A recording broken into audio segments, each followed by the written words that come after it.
આજે આપણે જોયું કે જ્યારે સુનાવણી થઈ ત્યારે કોર્ટે પહેલાં સરકારને પૂછ્યું, પછી કોર્પોરેશનના વકીલ સાહેબે આખી એફિડેવિટમાં દેખાડ્યું અને નામદાર કોર્ટના તારીખ 27/5/2024ના હુકમને પાલનની અવગણના કરીને એફિડેવિટમાં કોઈ જ ઉલ્લેખ બહુ વિગતવાર નહોતા કે કયા કયા કોમ્પ્લાયન્સ નથી, અને હાઈકોર્ટે જે 27/5ના ઓર્ડરમાં ડિરેક્શન આપી હતી એના કોમ્પ્લાયન્સમાં માત્ર કરસરી જવાબ હતો. એટલે કોર્ટે બહુ વેધક પ્રશ્ન પૂછ્યો કે તમે ખાલી સામાન્ય 6-7 કર્મચારીને સસ્પેન્ડ કરી અને મ્યુનિસિપલ કમિશનરને શા માટે છાવરો છો? સરકારે એડવોકેટ જનરલ થ્રુ તેના જવાબમાં ચોક્કસ કીધું કે સીટના રિપોર્ટની રાહ જોઈએ છીએ. પરંતુ કોર્ટનો વેધક પ્રશ્ન એ હતો કે જ્યારે એફિડેવિટ પર બધા કોર્પોરેશનના મ્યુનિસિપલ કમિશનરો એવું કહે છે કે અમે આ પ્રકારની કોઈ જ વોચ રાખતા નહોતા, અમારી ડ્યુટીમાં જે ફરજો આવે છે એ અમે બીજાને કન્વર્ટ કરીને મોકલી દીધી છે, ટીપીઓની જવાબદારી થાય છે. તો એક શહેરના મ્યુનિસિપલ કમિશનર તરીકેની પોતાની ફરજોની અવગણના થઈ છે, તો શા માટે એને હજી સસ્પેન્ડ નથી કર્યા? એ સૌથી અગત્યનો પ્રશ્ન હતો.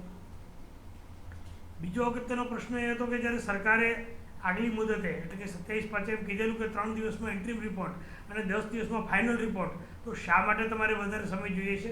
નો ડાઉટ આ બધું જ કહેતાં કોર્ટે અત્યારે 20મી સુધીનો સમય સરકારે જે સીટને આપ્યો છે તે પણ નોંધ્યું, અને તેમ છતાં 13મીએ શું પ્રોગ્રેસ છે, એટલે કોર્ટની જે સેન્સિટિવિટી છે આખા પ્રશ્ન માટે કે આટલો મોટો કાંડ થઈ ગયો છે, આટલા લોકોએ જીવ ગુમાવ્યો છે. તમે યુટ્યુબમાં જોશો તો જજ સાહેબના ચહેરા પર જે દુઃખ અને એંગ્વિશ હતા એ બહુ સુસ્પષ્ટ છે. કોઈ પણ માણસ, કારણ કે જજો પણ આખરે માણસ જ છે, કોઈ પણ માણસને હચમચાવી મૂકે તેવી ઘટનામાં સરકાર તરફથી પબ્લિકના પૈસે જ આવા ઓફિસરોને છાવરવાનો પ્રયત્ન હોય તો એ કોઈ પણ કોર્ટ સાખી ન લે. આજે તમે જોયું હશે કે એક બીજો પ્રશ્ન ઊભો થયો કે જે સુઓ મોટો મેં આગળ રહીને લેવા માટે કહ્યું તેને માટે પણ સરકારના મુખ્ય વકીલશ્રીને વાંધો છે કે મારું લોકસ શું છે? સાહેબ ઓર્ડર નથી વાંચતા કે 26/5 જ્યારે સુઓ મોટો લેવાની ત્યારે નામદાર કોર્ટે નોટિસ બજાવવાની જવાબદારી પણ મારે માથે મૂકી છે. પાછળથી કોર્ટે અન્ય વકીલને સુઓ મોટો તૈયાર કરવાની જવાબદારી સોંપી, પણ એનાથી એક મોટા ઇન્સ્ટિટ્યૂટ તરીકે ગુજરાત હાઈકોર્ટ એડવોકેટ એસોસિએશન જેવા અગત્યના ઇન્સ્ટિટ્યૂટ તરફથી કોર્ટને મદદ કેમ ના કરી શકાય તેનો ખુલાસો કર્યા વગર આવા વાંધા સરકારના મુખ્ય વકીલ લે એ પ્રશ્ન જ દેખાડે છે કે સરકાર કશું ઢાંકવા માંગે છે. એ લોકોએ તો ખરેખર ઇન્વાઇટ કરવા જોઈએ. એ લોકોએ તો રાજકોટ બહારના વકીલોને પણ ઇન્વાઇટ કરવા જોઈએ કે તમને જે લોકો ત્યાં સાક્ષી છે ને અત્યારે આગળ આવતા બીવે છે. તમે વિચાર કરો, આપણે પાસાની મેટર જોતા હોઈએ છીએ કે બહુ મોટા ગુનેગારથી લોકો બીતા હોય એટલે એની સામે પાસા થાય. તો શું સરકારી અધિકારીઓથી પબ્લિક ડરે છે? એવું વાતાવરણ છે કે નથી આવી શકતા સાક્ષીઓ? મારી માહિતી મુજબ 70 જણા જે ગેમિંગ ઝોનમાં હતા, જેના કહેવાતા સર્ટિફિકેટ બધા લીધા છે, એ સિવાય 200થી 300 માણસો કરતાં વધારે લોકો ત્યાં હાજર હતા. કેમ બચેલા સાક્ષીઓ આગળ આવતા ડરે છે? આ કોઈ ગુંડાઓ સામે નથી બોલવાનું.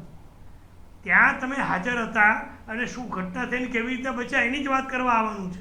તો પબ્લિક જે લોકો ત્યાં હાજર હતી એ લોકોને મારી વિનંતી છે આગળ આવે, સીટના ઓફિસરોને મળે અને પોતાની તરફથી જે ઘટના થયેલી એનું તાદ્રશ્ય ચિત્ર રજૂ કરે. મોરબી ઝૂલતા પુલ દુર્ઘટના ઉપરથી પણ હજી સરકારે સબક નથી લીધો, અથવા તો શું એમાંથી જ શીખી રહી છે તે પ્રકારની વાત પણ ક્યાંક કોર્ટે કહી. તે શું હતી અને જે જવાબદાર અધિકારીઓ સામે જે હત્યાના ગુના શા માટે ન નોંધવા જોઈએ તે પ્રકારની વાત કહી, તે શું હતી અને આ કયા કોન્ટેક્સ્ટમાં કહેવાય હતી? આપ જોઈ શકો છો કે કોર્ટે કાયદાની મર્યાદામાં કામ કરવાનું હોય છે, પણ મેં આગળ કીધું એમ જજ પણ માણસ હોય છે. આજે તમે કોઈ પણ વ્યક્તિ, મનુષ્યની સેન્સિટિવિટીને ટચ કરો, તમે એક પછી એક દુર્ઘટના થતી જાય છે, માત્ર સમય લેવા સિવાય કશું કરતા નથી. અને એમાંથી તમે જે શીખો છો એનો દુરુપયોગ કરો છો, એ સંદર્ભમાં આ કટાક્ષ હતો કે are you learning from past? Learning સારી વસ્તુ માટે પણ હોય, પણ જે કટાક્ષ હતો એ આ બાબતે હતો કે તમે છાવરવાની નવી નવી પદ્ધતિઓ શીખો છો, એ કટાક્ષ હતો એવું મારું અંગત માનવું છે. સાથે હત્યાના ગુના નોંધવા બાબતે કોર્ટે શું નોંધ્યું? કોર્ટે બહુ સ્પષ્ટ કીધું કે ચાલો ત્યાં અકસ્માત થયો, આગ લાગવાનો, પણ આ અકસ્માત થતાં પહેલાં જેની કાયદાકીય જવાબદારી હતી કે કોઈ પણ ગેરકાયદેસર સ્ટ્રક્ચર ઊભું થાય તો જે તપાસ કર્યા કરવાની જરૂર હોય કે કોઈ પણ સ્ટ્રક્ચર ઊભું થાય અને એની કોઈ પરમિશન ના હોય, એ જે ડ્યુટીમાં જે લોકોએ ચૂક કરી છે એની સામે શા માટે 302ની કલમ ઉમેરીને કાર્યવાહી ના કરવી જોઈએ? કારણ કે તમારા શહેરમાં તમે જે મ્યુનિસિપલ કમિશનર છો, તમે જે પોલીસ કમિશનરોને બધા છો, ત્યાં જે લોકો કાયદાનું ભંગ કરે છે એની સામે આ ખાડાકાન કરી અને તમે પબ્લિકની લાઈફ જોખમમાં મૂકો છો, તો તમારી સામે શા માટે ખૂનની કલમ લગાડવી ના જોઈએ તેવો કોર્ટનો પ્રશ્ન હતો. સાથે વાત એ છે કે શું માત્ર હાલના કમિશનરો પૂરતી જ આ વાત સીમિત રહેવી જોઈએ અથવા તો જે જૂના કમિશનરો છે તેમને પણ આ બાબત લાગુ પડવી જોઈએ? ખાસ કરીને જે સમયગાળામાં આ બધા સ્ટ્રક્ચર ઊભા થયા તે કમિશનરોની જવાબદારી તો પહેલાં કોર્ટે સ્પષ્ટ કરી છે કે એની હોય. બીજું, હાલના કમિશનરો પણ આ ઘટના સિવાયની અન્ય જગ્યાએ પણ જો ડેરિલેક્શન ઓફ ડ્યુટી કરશે, આ સતત પ્રક્રિયા છે સાહેબ, કે તમે જે પોસ્ટ પર છો જે તારીખથી, એ તારીખથી પહેલે દિવસે તમે કંઈ નથી જાણવાના, પણ તમે કેટલા દિવસમાં તમારા શહેરમાં શું ચાલી રહ્યું છે ગેરકાયદેસર એની કાર્યવાહી કરો છો, તમે કેટલા એક્ટિવ છો, તમે કેવી રીતે કાયદાનું પાલન થાય એને માટે કેટલા એક્ટિવ છો, એ બધું જ હવે ભવિષ્યમાં પણ કોર્ટો જોશે જ. અને જ્યાં પણ આવી ક્ષતિઓ દેખાશે ત્યાં કડક પગલાં લેવા માટે કોર્ટો હુકમ કરતા અચકાશે નહીં. ફાયર સેફટીના મુદ્દે એક મહત્વનો મુદ્દો ઉપસ્થિત થયો કે આ કન્ટિન્યુઅસ કન્ટેમ્પ્ટ છે, કન્ટિન્યુઇંગ કન્ટેમ્પ્ટ છે, તે બાબતે કોર્ટે શું કહ્યું? કોર્ટે એ પ્રશ્ન ઊભો રાખ્યો છે. બીજું કે આપણે જોઈએ છીએ કે જે હુકમની સતત અવગણના થઈ શકતી હોય, જેમ કે મેટ્રિમોનિયલ મેટર હોય તો એક બહુ અગત્યનું જજમેન્ટ છે લોપાબેનનું, તો લોપાબેનમાં કીધું છે કે દર મહિને જે ભરણ પોષણ ચડે એને કન્ટિન્યુઇંગ કોસ્ટ કહેવાય. એ જ રીતે જ્યારે ફાયર સેફ્ટીમાં સુપ્રીમ કોર્ટથી માંડીને ગુજરાત હાઈકોર્ટે અલગ અલગ ઓર્ડર કર્યા છે, એનો ડે ટુ ડે, એવું નથી કે આ એક પીરિયડ પૂરતો છે ઓર્ડર. ફાયર સેફ્ટીમાં એક ઓર્ડર એવો હોય કે તમારે ફાયર સેફ્ટી વગરની કોઈ જગ્યાને ત્યાં ચાલુ થવા દેવી નહીં, તો એ ડે ટુ ડેની પ્રક્રિયા છે. આજે સપોઝ કે કોઈ ઇલીગલ સ્ટ્રક્ચર થતું હોય અને એ ધ્યાન પર આવે તો ત્યાં ફાયર સેફ્ટી છે કે નહીં, પરમિશન લઈને બાંધકામ થાય છે કે નહીં, બાંધકામ પતવા આવે એટલે fire safety, building use permission, અન્ય પરમિશનો બધી લીધી છે કે નહીં કાયદેસર, એ સતત ચાલતી પ્રક્રિયા છે. એટલે આ કન્ટિન્યુઇંગ કોસ્ટ છે અને એ પ્રશ્ન કોર્ટે ઊભો રાખ્યો છે. ક્યારે સુનાવણી થશે? અત્યારે એક ટેન્ટેટિવ સુનાવણી 13 તારીખે રાખી છે, પણ સરકારશ્રીએ જેમ કીધું તેમ કે એ લોકો 20મી પહેલાં તો રિપોર્ટ મૂકી શકે એવું દેખાતું નથી હાલના તબક્કે.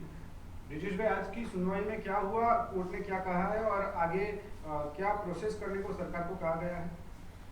आज आपने देखा होगा कि कोर्ट ने बहुत कड़क वलन अपनाया है कि क्यों ये जो म्यूनिसिपल कमिश्नर थे जिनकी छत्र छाया में ये सब इलीगल काम चलता रहा, वहाँ पे किसी ने कोई इंस्पेक्शन नहीं किया, वो एफिडेविट पे बोला गया है, तो क्यों इंस्पेक्शन नहीं किया? जब उसको बंद करने की और डिमोलिश करने की नोटिस आई तो उसके बाद 1 साल तक क्यों कार्यवाही नहीं हुई, क्यों एक्शन नहीं लिया गया, क्यों सिर्फ छोटे अधिकारियों को सस्पेंड किया, क्यों म्यूनिसिपल कमिश्नर को सस्पेंड नहीं किया? ये सब प्रश्न खड़े हुए हैं. सीट जो अपना रिपोर्ट 3 दिन में इंटरिम रिपोर्ट देगी और 10 दिन में फाइनल रिपोर्ट देगी, उसने गवर्नमेंट से जब टाइम मांगा 1-2 महीने का, तो गवर्नमेंट भी शॉक में थी. गवर्नमेंट ने सिर्फ 20 जून तक टाइम दिया है और हम मानते हैं कि 20 जून तक वो रिपोर्ट आना चाहिए. फिर भी कोर्ट ने मैटर की सेंसिटिविटी को देखते हुए एक 13 तारीख को क्या प्रोग्रेस है सीट के रिपोर्ट में, उसके लिए एक 13 तारीख की सुनवाई रखी है. जहाँ तक हर एक म्यूनिसिपल कमिश्नर की ड्यूटी होती है उसके बारे में कोर्ट ने बोला कि ये जो ड्यूटी में जो उन्होंने अपना काम नहीं किया नीति नियमों के हिसाब से, तो क्यों इतने गंभीर मामले के लिए उनके सामने मर्डर की कलम 302 न लगाई जाए? ये बहुत अहम प्रश्न है, क्योंकि चलो वहाँ पे एक्सीडेंट हुआ, पर ये एक्सीडेंट होने से पहले जिनकी जिम्मेदारी थी कि इस तरह के गैरकायदेसर कंस्ट्रक्शन खड़े ना हुआ हो तो उसको रेगुलराइजेशन किए बिना चलने ना दें, ये सब जो उनकी खुद की निगरानी के नीचे ही चल रहा था, उनकी खुद की आँख के नीचे ही चल रहा था, तो क्यों उनके सामने culpable homicide amounting to murder न गिना जाए? खास करके और भी आगे के जो ऑफिसर थे उनके पर भी इंक्वायरी, खास करके जो ऑफिसर के पीरियड में ये जो भी स्ट्रक्चर खड़े हुए हैं वो सबकी हर एक कॉरपोरेशन में जहाँ जहाँ ऐसे स्ट्रक्चर खड़े हैं उनके लिए उनके सामने कार्यवाही करने की भी कोर्ट ने बहुत कड़क एक टकोर की है कि सरकार की जिम्मेदारी है कि जहाँ जहाँ जो ऑफिसर अपनी ड्यूटी में ये जो फॉल्ट करता है, ड्यूटी नहीं निभाता, उसके सामने कार्यवाही करो। और कौन सी डेट नेक्स्ट ईयर? ये 13वीं की हिंदी 13 एक નલિફાયરની ઘટના બનેલી। હા એક બ્રિજેશભાઈ કોર્ટની અંદર હિયરિંગમાં એક સબમિશનમાં એવું સામે આવ્યું હતું કે ટીઆરપી ગેમ ઝોન જ્યાં ફાયરની ઘટના બની છે અને 27 લોકોએ જીવ ગુમાવ્યો છે તે પહેલા પણ આવી ફાયરની ઘટના 2023માં બની હતી। જી, આપે અત્યાર સુધી છાપામાં પણ વાંચ્યું હશે અને આજની સુનાવણીમાં ખાસ એનો ઉલ્લેખ થયો કે આની પહેલાં પણ વેલ્ડિંગથી જ ત્યાં પડેલા થર્મોકોલમાં આગ લાગેલી અને આ બધી સંસ્થાઓના માણસો પણ દોડી ગયેલા, એવું નથી કે ખાલી એ લોકોએ આગ બુજાવી દીધેલી અને પબ્લિકે આ વાત બહાર પાડી છે। એટલે એ આખી આ બધી મ્યુનિસિપલ કોર્પોરેશનની માંડીને દરેકને ધ્યાન પર એ ઘટના આવેલી છે કે ત્યાં આગ લાગેલી, તેમ છતાં આવી જગ્યાએ ફાયર સેફ્ટી એનઓસી છે કે નહીં, બીયુ પરમિશન છે કે નહીં, સ્ટ્રક્ચરલ સ્ટેબિલિટી છે કે નહીં, એની તપાસ એની પછી નથી થઈ, તે વસ્તુની પણ કોર્ટે ગંભીર નોંધ લીધી છે।